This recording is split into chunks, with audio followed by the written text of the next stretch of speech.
கர்ப்பம் கொண்ட பப்பாளி மரம். ஒரு சமயம் நாப்பூர் காட்டுல குளிர்காலம் முடிஞ்சு வசந்த காலம் ஆரம்பமாச்சு. அந்த வசந்த காலத்துல காட்டுல இருந்த விதவிதமான பழமரங்கள் பல்வேறு கனிகளை கொடுக்க ஆரம்பிச்சாங்க. இதனால நாப்பூர் காட்டு பறவைகள் எல்லாரும் ரொம்பவும் சந்தோஷமா இருந்தாங்க. அந்த காட்டுல இருந்த ஒரு ஆற்றங்கரையோட பக்கத்துல ஒரு பெரிய ஆலமரம் ஒண்ணு இருந்துச்சு. அந்த ஆலமரத்தோட பக்கத்துல ஒரு பெரிய பப்பாளி மரமும் இருந்துச்சு. ரெண்டு மரங்களுக்கு நடுவுல ஒரு சின்ன மிளகாய் செடியும் வளர்ந்து வந்துச்சு. தினமும் அந்த காட்டுல இருந்த பறவைகள் விதவிதமான பழங்களை சாப்பிட்டுட்டு நதியில இருந்து தண்ணீரை குடிச்சிட்டு அந்த ஆலமரத்தோட நிழல்ல ஓய்வெடுக்கிறத வழக்கமா வச்சிருந்தாங்க. அந்த ஆலமரம் எல்லா பறவைகள் கிட்டையும் ரொம்பவும் நட்பா பழகி வந்துச்சு. இது எல்லாத்தையும் பார்த்துக்கிட்டு இருந்த பப்பாளி மரத்துக்கு ரொம்பவும் பொறாம வந்துச்சு. நானும் எத்தனை நாளா கவனிச்சுக்கிட்டு இருக்கேன். இந்த பறவைகள் எல்லாரும் எந்த வித கனிகளும் கொடுக்காத அந்த ஆலமரத்துக்கு கூட ரொம்பவும் நட்பா பழகுறாங்க.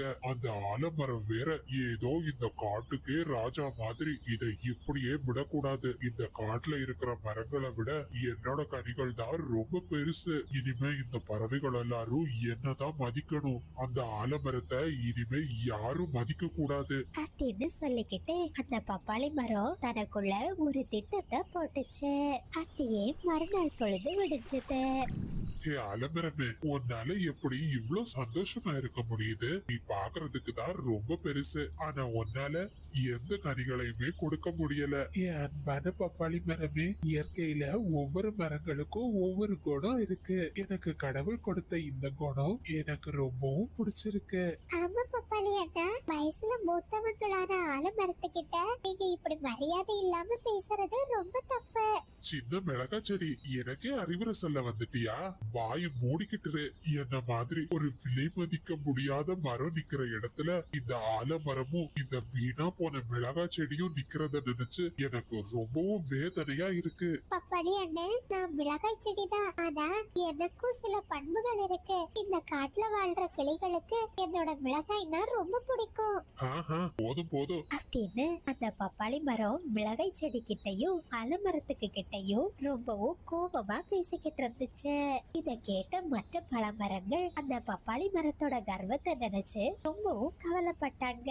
மாம்பழம் அண்ணா, பாத்தீங்களா? அந்த பப்பாளி மரத்துக்கு நாளுக்கு நாள் கர்வம் ரொம்ப அதிகமா போய்கிட்டு இருக்கு.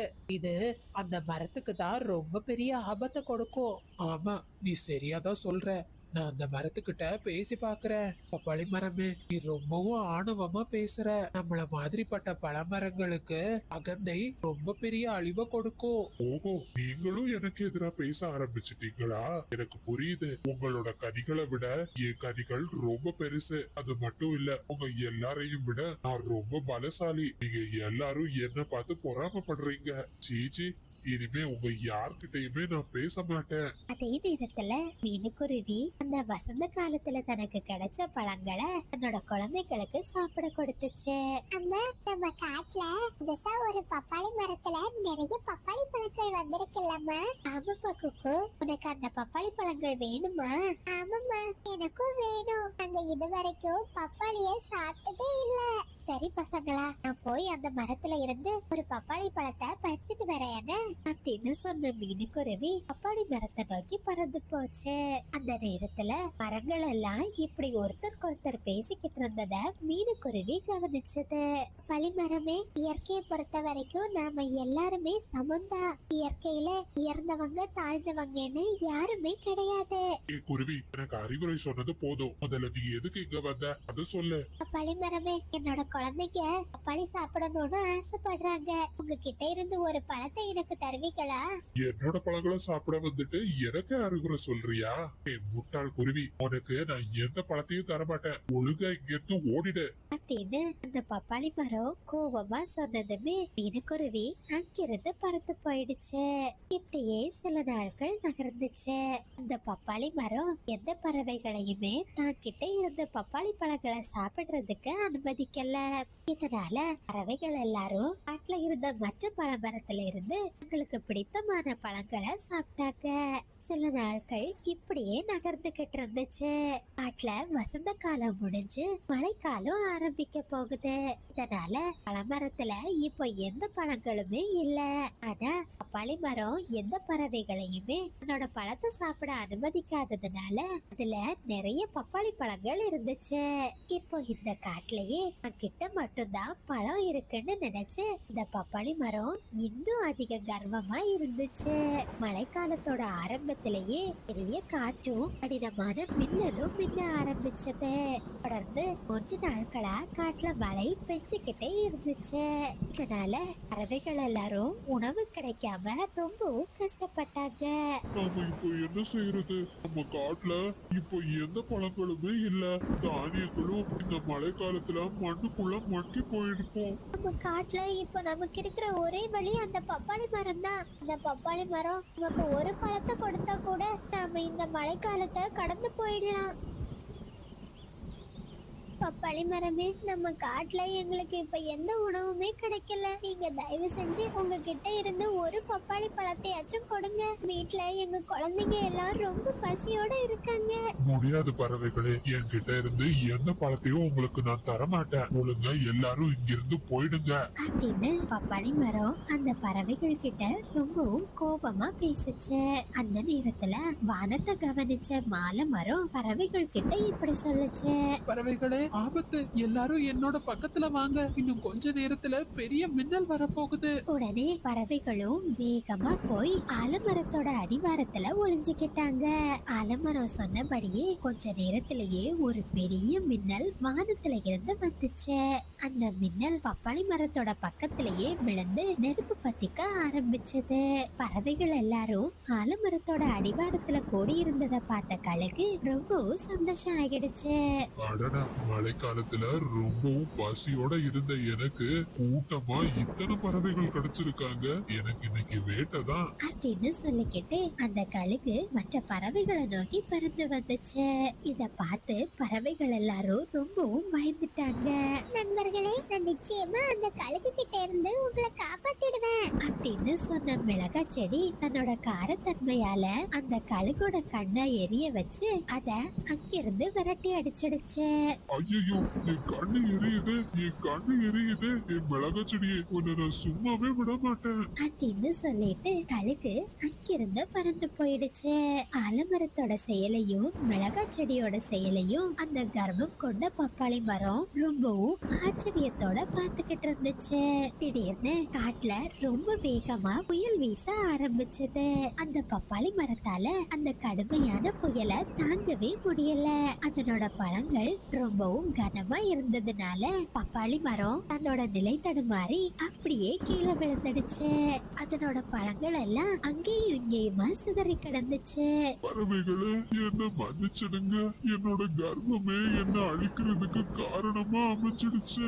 என்னோட கர்வம் இந்த காட்டுல இருக்கிற மற்ற பழ மரங்களுக்கு பாடமா இருக்கட்டும் அப்படின்னு சொல்லிக்கிட்டு பப்பாளி மரம் அந்த இடத்துலயே இறந்து போயிடுச்சு. பப்பாளி மரத்தோட மோசமான முடிவை கண்ட பறவைகள் ரொம்பவும் வருத்தப்பட்டாங்க. பிறகு அவங்க அந்த பப்பாளி பழத்தை எடுத்துக்கிட்டு தங்களோட வீட்டுக்கு பறந்து போனாங்க. எல்லா பறவைகளும் தங்களோட குழந்தைகளுக்கு பப்பாளி மரத்தோட கதையை சொல்லி என்னைக்குமே தாங்குற அகந்தையும் கர்வமும் இருக்க கூடாதுன்னு அறிவுரை சொன்னாங்க. கொண்ட மாமரம். ஒரு அழகான காட்டோட நடுவுல ஒரு பெரிய மாமரம் ஒண்ணு இருந்துச்சு. அந்த மாமரத்துல எப்போதுமே குறைவில்லாம நிறைய மாம்பழங்கள் பழுத்த தொங்கிக்கிட்டே இருக்கும். அந்த மாமரத்தோட பக்கத்துல ஒரு தென்னை மரமும் இருந்துச்சு. ஆனா அந்த தென்னை மரம் எப்போதுமே ஒரே ஒரு தேங்காயை மட்டும்தான் கொடுத்துக்கிட்டு இருந்துச்சு. தன்னோட இந்த நிலைமைய நினைச்சு அந்த தென்னை மரம் ரொம்பவும் சோகமா இருந்துச்சு. ஆனா அந்த மாமரமும் எப்போதுமே தென்னை மரத்தோட இந்த நிலைமைய கேலி செஞ்சுக்கிட்டே இருக்கும். கடவுளே, என்னால ஒரு தேங்காய்க்கு மேல வேற எந்த காய்களையும் கொடுக்க முடியலையே. ஹே தென்னை மரமே, நீ ஒண்ணுக்கும் உதவாதவன். என்ன பாரு, என்கிட்ட எப்போதுமே குறைவில்லாத மாம்பழங்கள் பழுத்து தொங்கிக்கிட்டே இருக்கும்.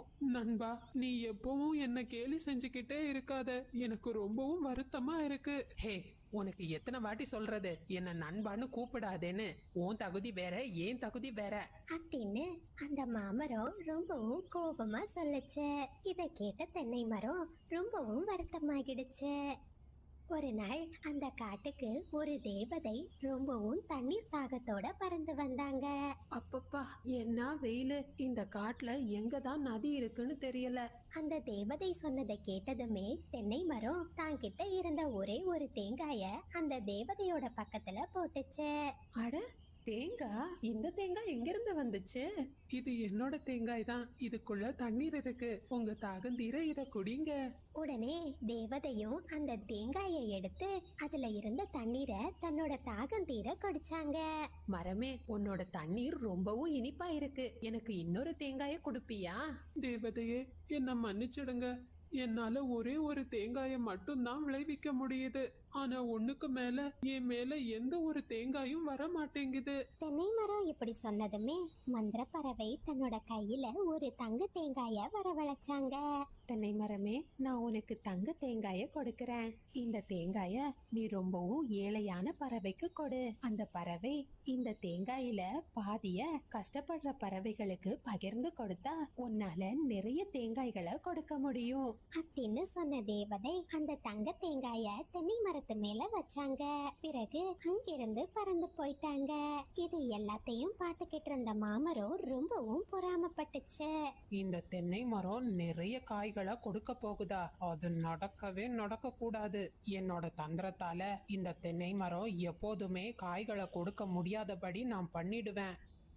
இப்படியே ஒரு 2 நாட்கள் கடந்து போச்சு. ஒரு நாள் ராணிக்காகவும் தண்ணீர் எடுக்கிறதுக்காக ஒரு பானையை எடுத்துக்கிட்டு அந்த பக்கமா பறந்து போச்சு. அப்படி பறந்து போன ராணிக்காகத்தோட கண்களுக்கு அந்த மாமரம் தென்பட்டுச்சு. இந்த மரத்துல எவ்வளவு அழகான மாம்பழங்கள் தொங்கிக்கிட்டு இருக்கு. ஹே காகமே, நான் சொல்றபடி நீ செஞ்சேன்னா உனக்கு தங்க தேங்காய் கிடைக்கும். என்ன தங்க தேங்காயா? மாமரமே சொல்லுங்க சொல்லுங்க, நீங்க என்ன சொன்னாலும் நான் அப்படியே செய்யறேன். என் பக்கத்துல இருக்கிற தென்னை மரத்துக்கிட்ட போய் நீ ரொம்பவும் ஏழை பறவை மாதிரி நடி. நீ அப்படி செஞ்சா அந்த தென்னை மரம் உனக்கு தங்க தேங்காய கொடுக்கும். ஆஹா, நல்லா புரியுது மாமரமே, நான் இப்பவே செய்யறேன் அப்படின்னு சொன்ன ராணிக்காகவும் தன்னோட பானைய தென்னை மரத்து முன்னாடி போட்டு உடைச்சத. ஐயோ, எனக்கு என்ன இருந்த ஒரே ஒரு பானையும் உடைஞ்சு போயிடுச்சு. இப்ப நான் என்ன பண்றது? இனிமே நான் எதுல தண்ணி குடிப்பேன்? நான் ரொம்பவும் ஏழை, எனக்கு என்ன எந்த ஒரு காசும் இல்லையே. காகமே அழாத, உன்னுடைய ஏழ்மைய என்னால போக்க முடியும் அப்படின்னு சொன்ன அந்த தென்னை மரம் ராணிக்காகத்தின் முன்னாடி தங்க தேங்காய போட்டுச்சு. ஆ, என் கண்ணையே என்னால நம்ப முடியலையே, இது ஒரு தங்க தேங்காய் தான்.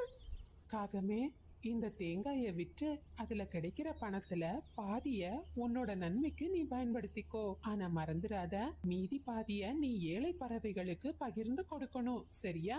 ஆஹா, தென்னை மரமே, நான் நிச்சயமா செய்யறேன் அப்படின்னு சொல்லிட்டு ராணிக்காக ரொம்ப சந்தோஷமா அந்த தங்க தேங்காயை எடுத்துக்கிட்டு தன்னோட வீட்டுக்கு பறந்து போச்சு. வீட்டுக்கு வந்த ராணிக்காக தான் கணவர்கிட்ட நடந்த எல்லா விஷயத்தையும் சொல்லுச்சு. அடடே ராணி, நமக்கு அதிர்ஷ்டம் தான். இந்த தங்க தேங்காய வித்து ஒரு பெரிய வீடு, நான் ரொம்ப நாளா ஆசைப்பட்ட பெரிய கார் வாங்கணும்.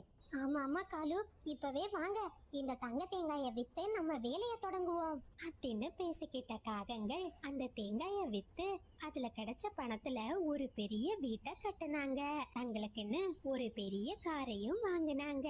ஒரு நாள் அந்த 2 காகங்களும் அந்த கார்ல சந்தோஷமா பறந்துகிட்டு இருந்தாங்க. ரொம்ப வேகமா போன காலுக்காகவும் ஒரு வயசான பறவை மேல மோதிடுச்சு. அந்த பறவை விற்பனைக்காக கொண்டு போன பானை எல்லாம் சுக்கு நூறா உடைஞ்சு போயிடுச்சு. ஐயோ, என்னோட பானைங்க, என்னோட பானைங்க, நான் இனிமே என்ன செய்வேன் கடவுளே? வயசாகிடுச்சுன்னா உனக்கு கண்ணும் தெரியாதா? இப்படி வந்து மோதுற? காகங்களே, நீங்க தான் ரொம்ப வேகமா வந்தீங்க. தயவு செஞ்சு என் பானைய உடைச்சதுக்கான காசை என்கிட்ட கொடுத்துடுங்க. என்ன காசு கொடுக்கணுமா? சீப்போ ஏழை குருவி அப்படின்னு சொல்லிட்டு 2 காகங்களும் அங்கிருந்து பறந்து போயிட்டாங்க. அந்த வயசான குருவியோ தன்னோட உடைஞ்ச பானையோட பக்கத்துல உட்கார்ந்து அழுதுகிட்டே இருந்துச்சு. அந்த நேரத்துல மீனுக்குருவி அந்த இடத்துக்கு பறந்து வந்துச்சு. தாத்தா, என்னாச்சு? ஏன் அழுதுகிட்டு இருக்கீங்க? பானை எப்படி உடைஞ்சது? உடனே அந்த வயசான குருவி மீனுக்குருவி கிட்ட நடந்த எல்லா விஷயத்தையும் சொல்லுச்சு. இது எல்லாத்தையும் தூரமா இருந்த தென்னை மரம் பார்த்துக்கிட்டே இருந்துச்சு. பறவைகளே இங்க வாங்க, உங்ககிட்ட ஒரு முக்கியமான விஷயம் சொல்லணும். தென்னை மரத்தோட குரலை கேட்டதுமே 2 பறவைகளும் அந்த மரத்தோட பக்கத்துல பறந்து போனாங்க. பறவைகளே, அந்த காகங்கள் என்ன ரொம்ப நல்லா ஏமாத்திட்டாங்க. நான் கொடுத்த தங்க தேங்காயால தான் அவங்களுக்கு இவ்ளோ வசதி வந்துச்சு. ஆனா அவங்க ஏழை பறவைகள் யாருக்குமே உதவல. இதனால என்னால நிறைய தேங்காய்களையும் கொடுக்க முடியாம போயிடுச்சு. நீங்க தான் அந்த காகங்கள் கிட்ட இருந்து எப்படியாச்சும் என் தங்க தேங்காய மீட்டு கொடுக்கணும். தென்னை மரமே, நீங்க கவலைப்படாதீங்க. எங்க நாட்டு மகாராஜா ரொம்ப நல்லவரு. அவர் நிச்சயமா உங்களுக்கு உதவி செய்வாரு அப்படின்னு சொன்ன மீனுக்குருவி அந்த வயசான பறவைய கூட்டிக்கிட்டு அரண்மனையை நோக்கி பறந்து போச்சு. ராஜா கிட்ட மீனுக்குருவி நடந்த எல்லா விஷயத்தையும் சொல்லுச்சு. கவலைப்படாதீங்க, உங்க குறைய நான் தீர்த்து வைக்கிறேன். காவலாளிகளே, நீங்க முதல்ல அந்த 2 காகங்களையும் சிறைபிடிங்க. மன்னர் இப்படி சொன்னதுமே காவலாளிகளும் 2 காகங்களையும் சிறை பிடிச்சுக்கிட்டு வந்தாங்க. ஹே காகங்களே, ஒழுங்கா அந்த தென்னை மரத்துக்கிட்ட அந்த தங்க தேங்காய ஒப்படைச்சிடுங்க. இந்த முதியவரோட பானையை உடைச்ச காசையும் இந்த முதியவர் கிட்ட கொடுத்துடுங்க. புரியுதா? ஆஹா, புரியுது அரசே, நாங்க அப்படியே செஞ்சிடுறோம். நீங்க சொல் பேச்ச மீறினீங்க, தண்டனை ரொம்ப கடுமையா இருக்கும். மன்னரோட வார்த்தைக்கு பயந்து போன காகங்கள் தங்களோட காரையும் பெரிய மர வீடையும் வித்துட்டாங்க. அதுல கிடைச்ச காசுல அந்த தங்க தேங்காய வாங்கிட்டாங்க. அந்த தங்க தேங்காய மறுபடியும் தென்னை மரத்துக்கிட்டயே ஒப்படைச்சிட்டாங்க. வயசான குருவிக்கும் பானைய உடைச்ச காசை கொடுத்தாங்க. பிறகு காகங்கள் சோகமா அங்கிருந்து பறந்து போயிட்டாங்க. குருவி, என்னோட தங்க தேங்காய கொடுக்கறதுக்கு நீ மட்டும்தான் தகுதியானவ. இந்த தேங்காய நீ வச்சுக்கோ. இதுல பாதிய உன் நன்மைக்கும் மீதி பாதிய கஷ்டப்படுற பறவைகளுக்கும் கொடு அப்படின்னு தென்னை மரம் சொன்னதுமே மீனுக்குருவி அந்த தங்க தேங்காயை எடுத்துக்கிட்டு தன்னோட வீட்டுக்கு பறந்து போச்சு. காகங்கள் ஒரு நாள் ஒரு கோடாரியை எடுத்துக்கிட்டு அந்த மாமரத்தோட பக்கத்துல வந்தாங்க. காகங்களே, என்ன கோடாரியோட வந்திருக்கீங்க? என்ன செய்ய போறீங்க? மாமரமே, எங்களுக்கு தங்குறதுக்கு வீடும் இல்ல, சாப்பிடுறதுக்கு சாப்பாடும் இல்ல. அதனால உன்னை வெட்டி உன்கிட்ட இருக்கிற மரக்கட்டைகளை வச்சு வீடு கட்ட போறோம். உன்கிட்ட இருக்கிற மாம்பழங்களை சந்தையில விற்று எங்களுக்குன்னு சாப்பாடை வாங்கிக்க போறோம். ஐயோ காகங்களே, அப்படி செய்யாதீங்க, என்ன விட்டுருங்க. ஆனா காகங்களோ அந்த மாமரத்தின் பேச்ச கேட்காம அந்த மாமரத்தை வெட்ட ஆரம்பிச்சாங்க. பிறகு மரக்கட்டைகளை எடுத்துக்கிட்டு காலுக்காகவும் ஒரு திசையை நோக்கி பறந்து போச்சு. ராணிக்காகமும் மாம்பழங்களை எடுத்துக்கிட்டு சந்தையை நோக்கி பறந்து போச்சு. காலுக்காகவும் அந்த மரக்கட்டைகளை வச்சு தனக்குன்னு ஒரு வீட்டை கட்ட ஆரம்பிச்சது. ராணிக்காகமும் அந்த மாம்பழங்களை சந்தையில விட்டு கொஞ்சம் காசை வாங்குச்சு. அதே நேரத்துல மீனுக்குருவியோ அந்த தங்க தேங்காய வித்த காசுல தனக்குன்னு ஒரு உறுதியான மர வீட கட்டிக்கிச்சு. மீதி காசை அந்த காட்டுல இருக்கிற கஷ்டப்படுற பறவைகளுக்கு கொடுத்துச்சு. இதனால அந்த தென்னை மரத்தோட சாபம் நீங்கி அதுல நிறைய தேங்காய்கள் வர ஆரம்பிச்சது. நண்பர்களே, இது சப்ஸ்கிரைபர் விருப்பத்திற்கான நேரம். ஹாய் அகில், ஹாய் ஸ்ரீ நிகித்ரா, மித்யா பாப்பா, உங்களுக்கு இனிய பிறந்த நாள் நல்வாழ்த்துக்கள். ஹாய் லிஷந்தன், டயானா பாப்பா, உங்களுக்கு இனிய பிறந்த நாள் நல்வாழ்த்துக்கள். ஹாய் அஸ்ரப், ஜென்ஷிகா, மோக்ஷிதா, 2 குட்டீஸ்க்கும் ஒரு பெரிய ஹாய். ஹாய் ஷஃப்ராஸ், கணேஷ், கவி, 2 குட்டீஸ்க்கும் ஒரு பெரிய ஹாய். வேலா, ராசாத்தி, பவித்ரா, இளையராணி, வெற்றி, எல்லா குட்டீஸ்க்கும் ஒரு பெரிய ஹாய். ஹாய் தேவதர்ஷனா, ரோகிஸ், யஷ்வந்த், 2 குட்டீஸ்க்கும் ஒரு பெரிய ஹாய். ஹாய் அன்பரசன், தியா, ரியா, 2 குட்டீஸ்க்கும் ஒரு பெரிய ஹாய். யஷிகா, ரிஷித், 2 குட்டீஸ்க்கும் ஒரு பெரிய hi. Darshan, Varnisha, Priyon, Bensi, Anusha, Martin, Minosha, Minsu, Afrin, Diya, Afrin, Riya, Anisha, Franklin, Rohit, Roshan, Kala, Rosemary, Selvaraj, எல்லா குட்டீஸ்க்கும் ஒரு பெரிய ஹாய். ஹாய் வடிவக்குட்டி, ஹாய் சஸ்மித், ஹாய் மீரா. நீங்கள் அனைவரும் அளித்து வரும் அன்புக்கும் ஆதரவுக்கும் மிக்க நன்றி.